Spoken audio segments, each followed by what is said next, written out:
Hi, I didn't see you there. Welcome to tonight's story, which is a Valentine story about two people having a nice dinner. So, just wanted to hop on here before we get started for tonight's little ordeal. So I originally created this screenplay in college so it's interesting to read it back and just to see how far I progressed as a writer. The storyline is a little bit of a horror comedy, if you may. So when I read this story, I just wanted to point out that I'm purposely going to read the scene introductions and what the camera is supposed to be doing, because I obviously do not have a whole camera crew here to actually recreate this screenplay. So I will just be voice acting, and I'm going to be going through all of the scenes as written. Without further ado, let's get started with tonight's feature. Abandoned Hearts. Sylvia sits in a dark room, which is only illuminated by the light of her laptop. Her face and body are covered by the shadows, and the audience is only able to see her fingers cruise the keypad of her computer. Her lips, which are highlighted by the red glow emitting off the computer screen, are also visible to show expression. A lollipop is sticking out of her mouth. Her highly maintained fingers slide over the mouse pad as she scrolls intently down the webpage. Playfully, she brings a hand up to the lollipop stick and swirls it between two soft, purple, polished fingers. The camera only focuses on her lips and chin, failing to reveal Sylvia's entire face. A jump cut is made to the computer screen. The page looks as if it is a blog page and is entitled Disturbed Fantasies. The page is black with red lettering, accompanied by horror graphics which dance along the sides of the page. She scrolls down the page and another jump cut is made to her fingers on the mousepad. Her fingers suddenly pause. The camera is now focused on her mouth again, and she smirks, pulling her hand away from the lollipop and down to the keypad. Another jump cut is made to the computer screen. A large photo of 3 cats and a small dog, horrifically mutilated, is portrayed. Beneath the photo it reads, "This isn't a fantasy, fuckers. It's my proud work." A close-up of her hand is shown as she double-clicks on the mousepad hesitantly. She clicks the username of the individual who has posted the picture, and up pops a profile of a young man. His picture looks practically like a mugshot, and he appears very callous. Sylvia mumbles to herself as she reads the first name from the profile. Todd. Her fingers slide over the mouse pad once more as she brings up a new tab which portrays a picture from a social networking site of Todd with a young woman, Savannah. Savannah is hugging Todd with enthusiasm and has a large smile across her face. Todd merely has a grin as he is leaned in slightly towards Savannah. The picture clearly indicates that the two are a couple. Sylvia brings her hand up to the lollipop stick and removes it, now bare of candy. She chews slowly, and grinding sounds are made in the utter silence of the dark room. She swallows, and the sound is being accentuated. Her lips return to forming a half smirk. She then mutters to herself, "Gotcha." She brings her fingers up to her lips and wipes the corners of her mouth as if she had just finished a meal. Her dark red lipstick smears slightly onto her fingertips and hardly outside the lines of the corners of her mouth. The camera then jump cuts to her hand, returning to the keyboard as her fingertips skim across the mousepad. She brings up the blog page once again, then types a few letters onto the page.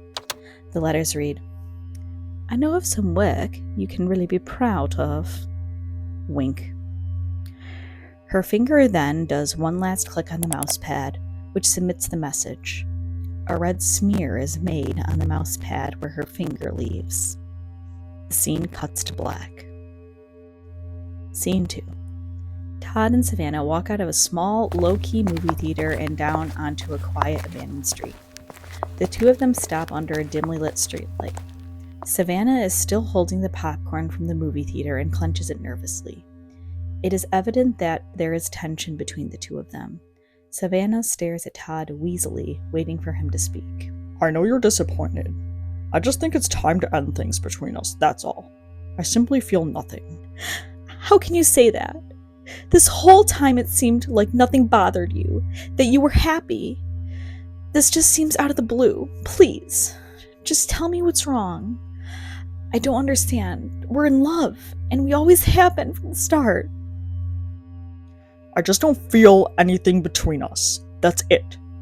It's just how I am, and as far as love, I'm not sure I'll ever really love you. You just don't get me. I'm done. But Todd, I love you. You're the one for me.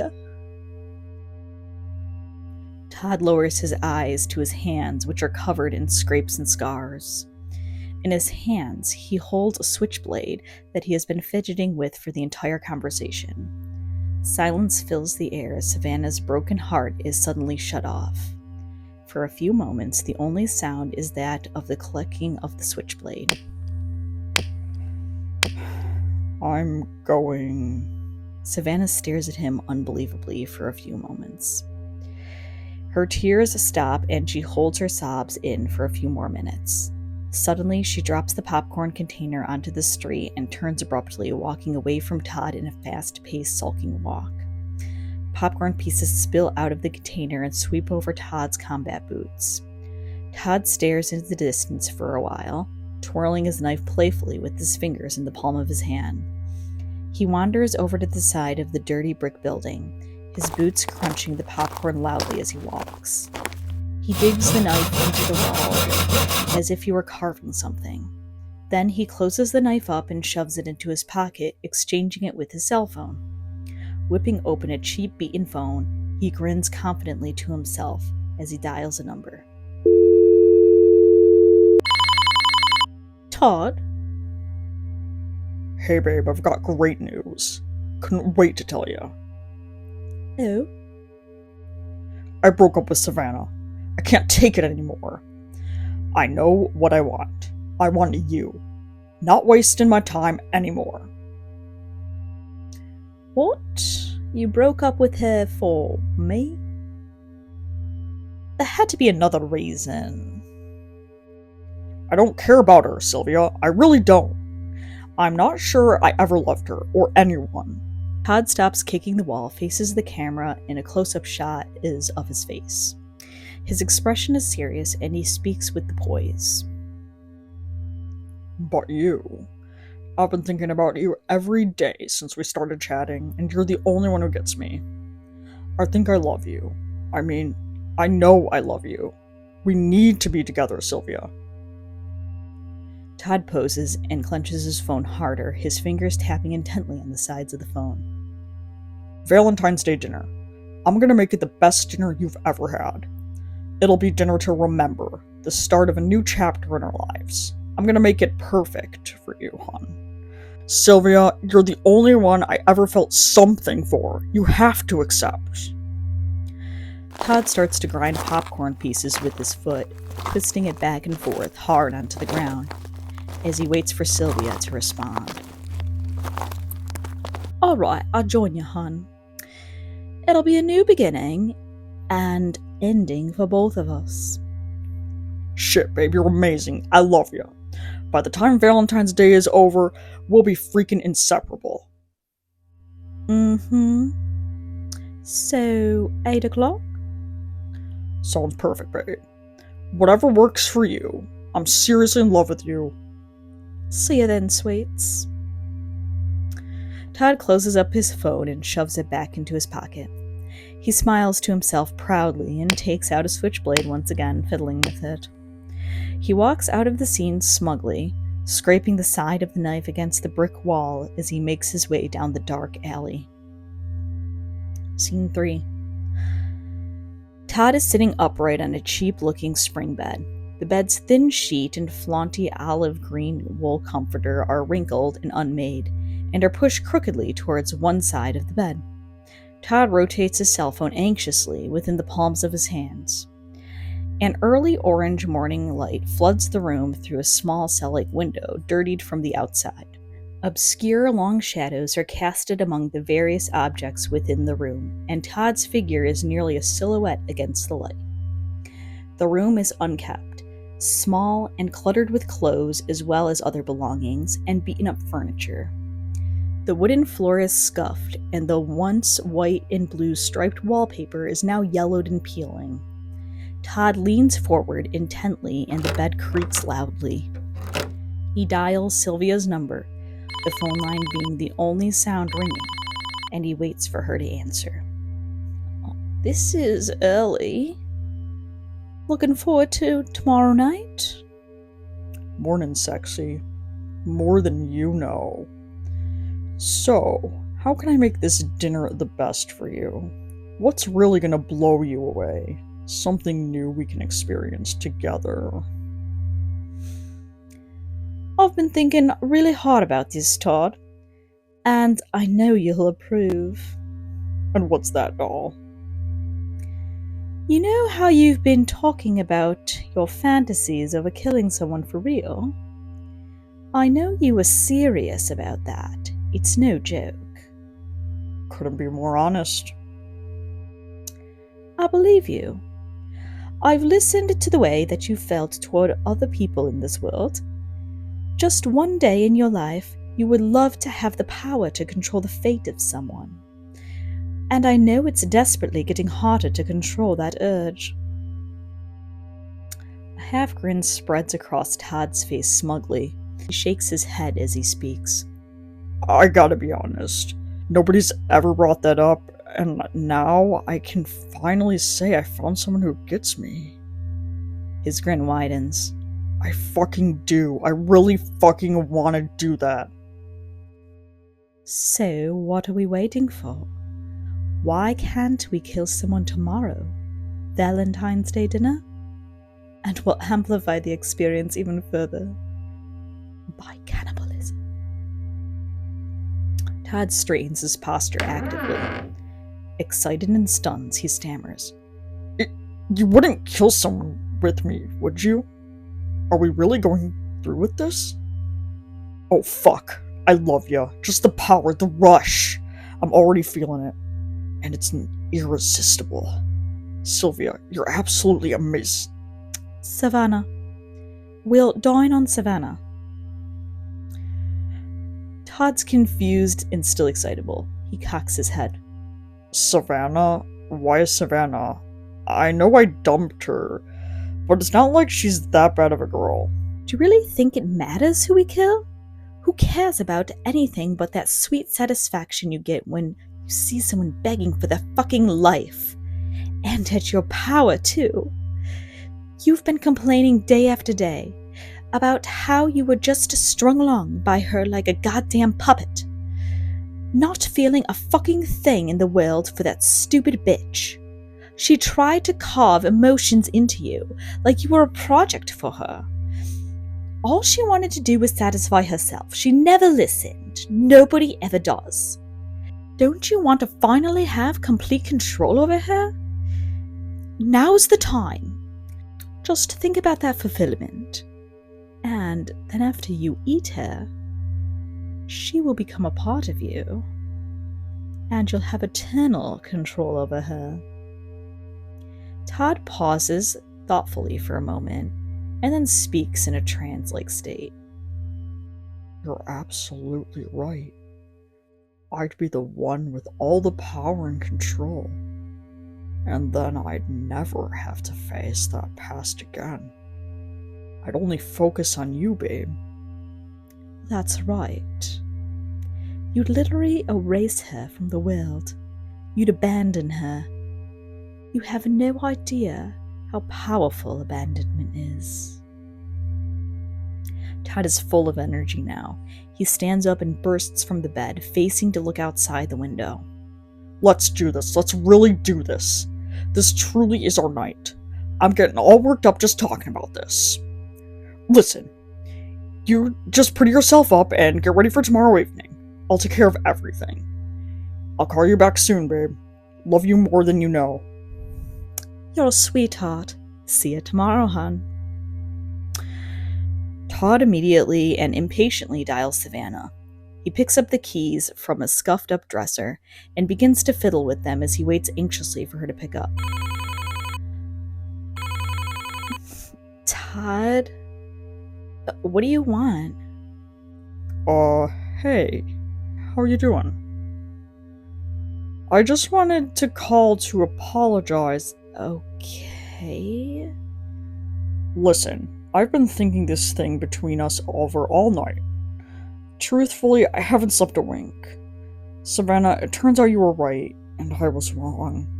I really do love you. I guess I was just scared to admit it, that's all. Can we maybe talk this over, please? Are you being serious? 100%. I don't know what got into me. Sometimes I can be a real idiot. I'm sorry. I just needed some time to think. I love you. Please forgive me. Let me make this up to you somehow. Oh, Todd.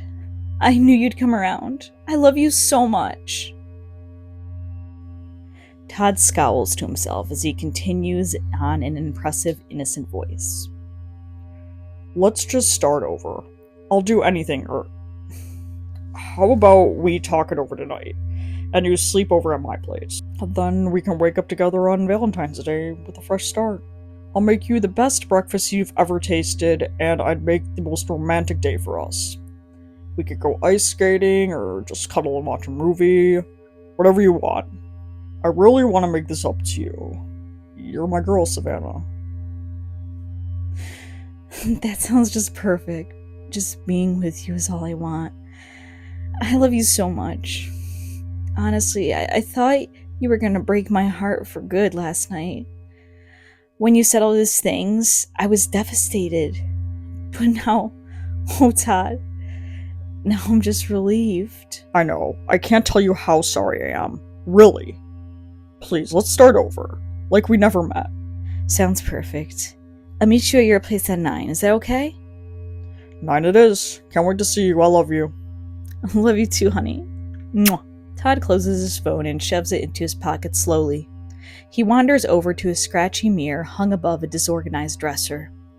In a translate state, he stares at his reflection for a moment, smirking deviously at himself in a breeze of satisfaction. He then pulls the switchblade out of his pocket and clicks it open. Still looking at his reflection and bringing the knife to the mirror, as if threatening himself, he mutters grimly.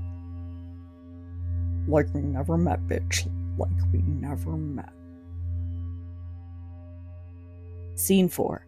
It is the next morning and the scene opens in a small, low-lit, cramped kitchen. The kitchen is cluttered with unwashed plates, pans, and silverware, which are scattered about randomly upon the countertops. There is a small round wooden table at the center of the kitchen with 2 matching wooden chairs crookedly seated around it. Cheap and dirty appliances surround all of the walls of the kitchen, and only open wall area appears to be a large window looking out onto a low-class suburban street on a cloudy day. A chipped wooden door which leads to the basement also creates an open space on the wall. Todd walks up from the basement stairs and enters the scene through a creaky, flimsy door, closing it behind him. He walks over to the large kitchen sink, perched in the front window, and looks out onto the desolate street. The sky is dark and miserable with gray clouds.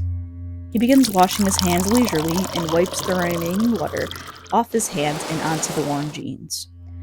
As if suddenly inspired, he enthusiastically whips out his phone and dials Sylvia's number, his fingers fumbling madly on the keypad. As he waits for her to answer, he energetically wanders to the other side of the kitchen and begins fidgeting with knives from the knife holder. Hi, you. So, did you follow through with our plan? Fuck! You bet I did. I just gotta rush, just drugging that bitch and tying her up. I want to torture her so badly right now, I want to feel that power. Oh, you will torture her, hon. Abandonment is the greatest torture you can bring on someone. It all comes in time. Preoccupied by his own days, Todd thoughtfully searches for the right words. His fingers dance along the side of the phone. So, about this cannibalistic meal, I mean, how exactly do I make it? Haven't exactly eaten a human before. Glad you asked. Do you trust me, Todd? Without a doubt, babe, I love you. I'd die for you. Your wish is my command, Angel. Todd takes a little bow while raising his hand, as if she were there to see him.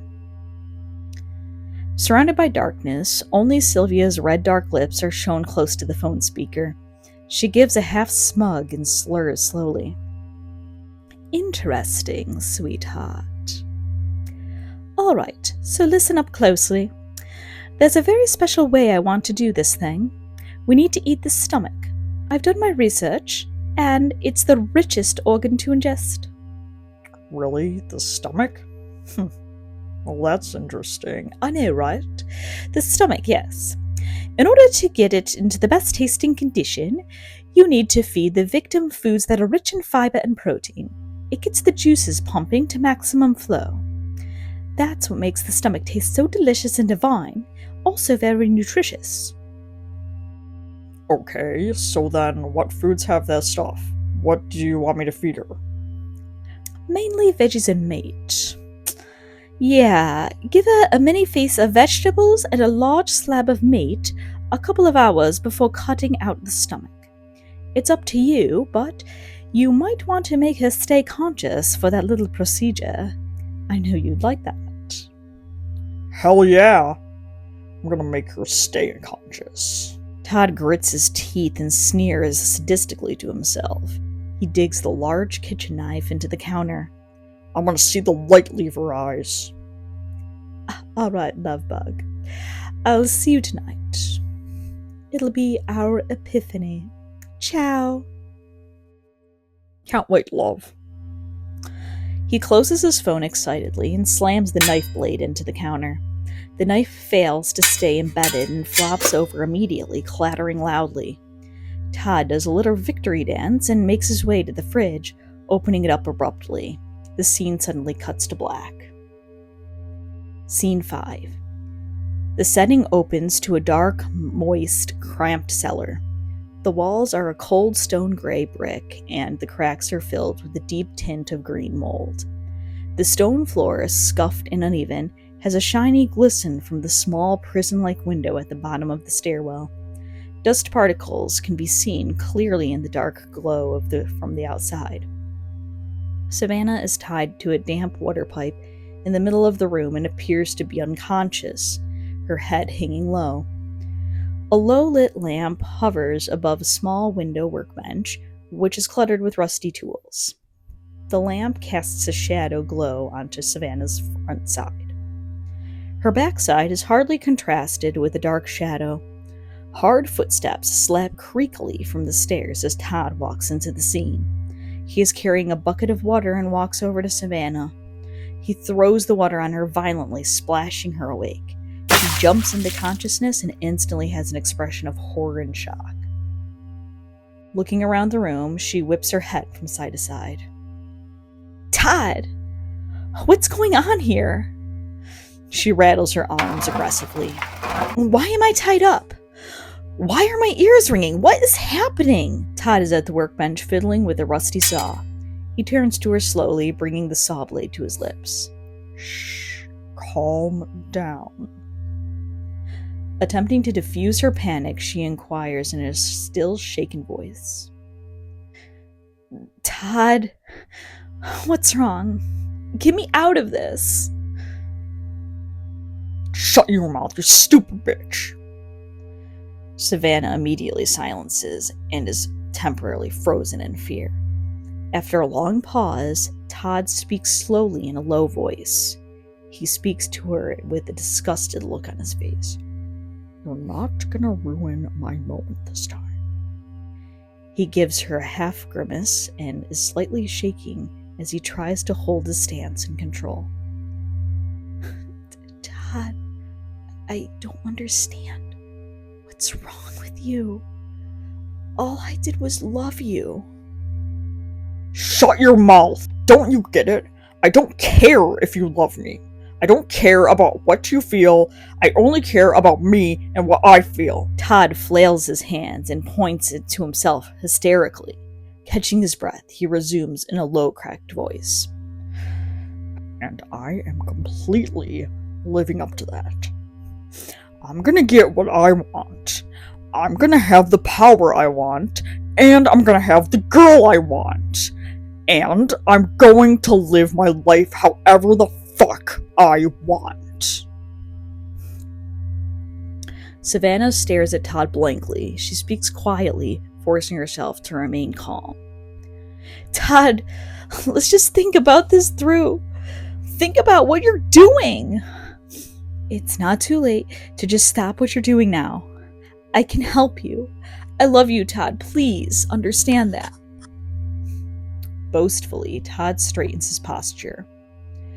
I already have the love of my life, and nobody can help me but her. She understands me.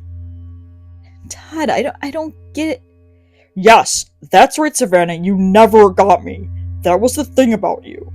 You never actually cared to learn about me. But you didn't even know I want to cut your stomach out and eat it. Yeah, what do you think about me now? Huh? See? You know nothing. You don't bother to understand things unless it has to do with you. You can't be serious. I couldn't be more serious, Savannah. Todd polishes his knife with a corner of his shirt and then observes his reflection from the blade, giving himself a smug grin. He lowers his voice. I can't hold it in anymore. I need to know what it feels like. And I really don't care who I kill. I really don't. Please, Todd, just listen to me. Still staring at his reflection and speaking in the same monotonous tone, Todd continues. At least when I kill you, I'll get the satisfaction of erasing you from my world completely. It'll be under my control. I'll rid any past that we ever had and continue with a fresh start on life. With the one and only person I've ever felt a damn thing for. Silence fills the room, and Savannah chooses her words carefully. So, you never loved me? No. Well, you're the only person I've ever loved, Todd. If killing me is the only way that I can satisfy you, I'll do it. I'll die for you, that is. Savannah bites her lower lip and is close to tears. Silence fills the room while Todd turns his back to her and begins to leave the basement. Before he leaves the room, Savannah mutters one last thing. Todd stops in his footsteps and listens to her hushed tones. Todd, we're demolition lovers, you know. You're erasing me. Aren't we all?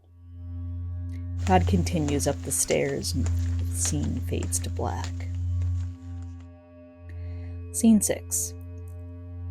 Montage and close-ups are used to illustrate Todd's preparation for the big night with Sylvia. He is shown dressing himself elegantly and tidily. Also, he is presented as cleaning the kitchen until it's acceptably in order. He sets the small kitchen table in a romantic fashion, placing a single candle in the middle between 2 wine glasses and 2 smallish white plates. The table is dressed with a red tablecloth in decent shape. The camera pans along the table length. Savannah is portrayed during the tail end of these events, shown with her head slung down as she stares at the ground lifelessly. The camera pans in from a bird's eye view. Todd walks into the basement carrying a large platter of food which consists of raw steak and a pile of uncooked broccoli. Steak juice blankets the bottom of the platter, and some slops over onto Todd's arm as he sets the plastic tray onto the workbench.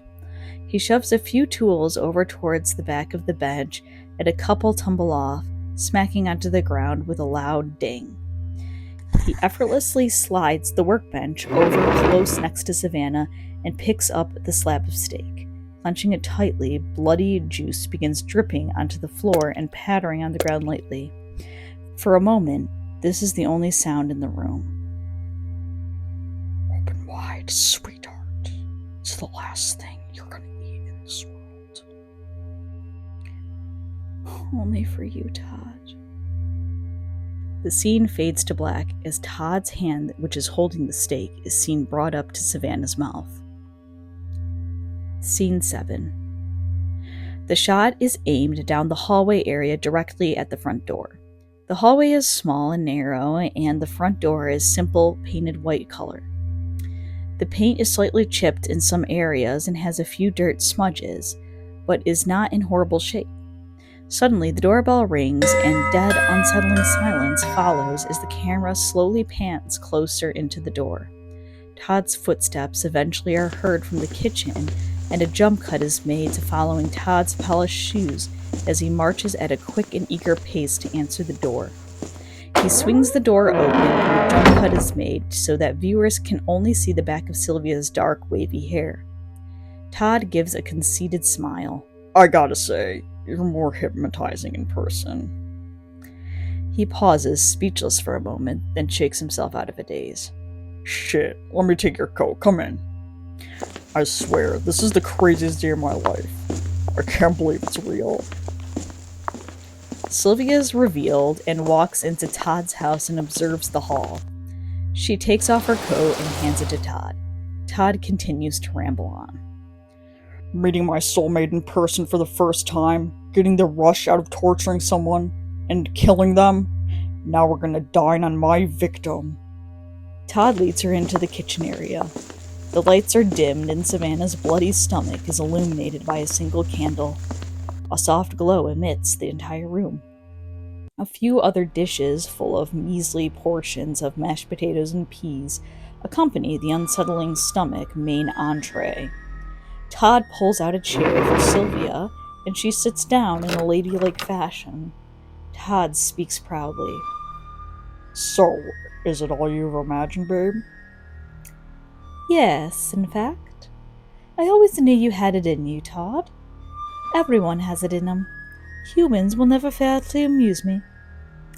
She smiles, pleased. Todd shrugs boastfully. Did it all for you? Well, I guess some of it was for me. But you're the one who helped me unleash this intention I never knew I had. Todd, it wasn't me that helped you release that. Tension of satisfying yourself, not giving a damn about who you affect. People release it every day without even realizing it. People are so self-absorbed that they just don't care about anything unless it directly applies to them. Everyone's their own selfish path. They abandon the ones they love just to satisfy their selfish needs and ambitions for some sort of new interest they developed. It's always about what's in it for them. It's human nature, though, sadly. Todd, would you do me the honor of having the first bite? It's time to abandon her. I thought you'd never ask. Todd rubs his hands together as if he's ready to eat Thanksgiving dinner. He leans over towards the center of the table, carves himself a piece of the stomach. Dark, acidic contents pour out over the platter it sits on and seeps onto the tablecloth. He hesitates only for a moment and looks up to Sylvia, who intently stares back at him. She is smiling to herself as if she were in a trance, staring at the stomach fixedly. As if her eyes have commanded him to do so, he proceeds cutting into the stomach. A sloppy piece is finally freed as he scoops it up with a large spoon, serving it into a bowl for himself. Nervously and in a shaken voice, he unsteadily looks up at Sylvia and gives her a forced, conceited half-smirk. Bon appetit. He raises a large spoonful of the dark, bloody mess to his mouth and proceeds to eat. After quickly swallowing his bite, he immediately has a violently ill reaction, and vomit is suddenly induced in a bloody serum. It propels across the table into a large splat, slopping over his plate, glass, and bowls of vegetables. It does not reach Sylvia. A mist of red is also discharged into the air as Todd coughs violently. Todd desperately tries to speak as he gasps between blood gurgles. What the fuck? I don't get it. He holds his throat painfully as the skin of his neck begins to erode. Sylvia speaks calmly as he dies from the acidic poisoning of the stomach contents. Interesting. How someone can be so self-absorbed and ambitious that they do anything, even rid an innocent person from this world, and not knowing the consequences of it. And she didn't know the consequences of ridding me either. Sylvia walks up to Todd and puts a hand on his shoulder. Self-absorbance. It's the one thing that prevents the awareness of one another. It promotes all too many evils in this world. Greedy, ambitious actions. They ultimately lead to the abandonment of the ones you were once an important person to. Without knowing it, people destroy each other by the unrealized action of abandonment. You don't see. The concept of friendship and connections is nearly impossible. The world erases itself. A montage of flashback events begins to take place as Sylvia continues with her current monologue. All of the scenes have a blue undertone of light and a sharp focus, which fades to white. Savannah and Sylvia are portrayed as young girls. Sylvia appears uncomfortable and shy as she stands in the corner of a kindergarten classroom, crowded with playful children. She is looking down at the ground, fidgeting nervously with her hands. Savannah playfully skips over to Sylvia to confront her with a smile. She introduces herself to Sylvia, and Sylvia finally manages to give a half smile in return. Savannah then grabs Sylvia's hand and the two run off and join a group of children playing on the floor with stuffed animals. The scene fades to white. The two girls, now portrayed as 12 years old, are briefly shown sitting on the floor of a small bedroom beside a well-made bed.